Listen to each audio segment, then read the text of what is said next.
once you amazing. learn that that you can sell, and once you learn you have confidence in talking to people, you know, you always have the ability to make money. I really want to understand a little bit more about your upbringing and where you were from, and also just to understand like what gave you the entrepreneurial bug? Like, who did you learn that from? Yeah, I mean, I didn't learn it from anybody. It was more my dad, in particular, and my mom just saying, "Look, if you want something, you got to earn it. Mm. You got to go do it." From the time I was a kid, I grew up in Pittsburgh, Pennsylvania.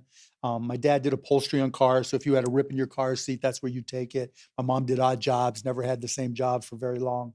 You know, good middle class family, Mhm. but it was always like, you want a new pair of basketball shoes?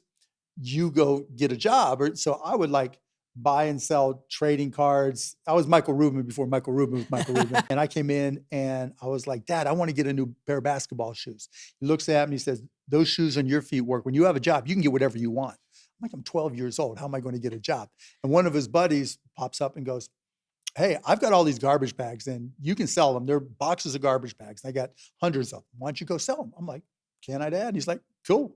And so I just went door to door selling garbage bags. And it was like, hi, my Smile name on the is Mark. face. Do you use garbage bags? And everybody does, by the way. Everybody needs garbage bags. So Yeah, I could do I'll with never some. forget, they cost me $3 a box. I sold them for $6, and I would drag them down to my neighbors, the world's first garbage bag route for, a year or whatever. And I got my tennis shoes and I was That is happy. amazing. But once you learn that, that you can sell, and once you learn you have confidence in talking to people, you always have the ability to make money.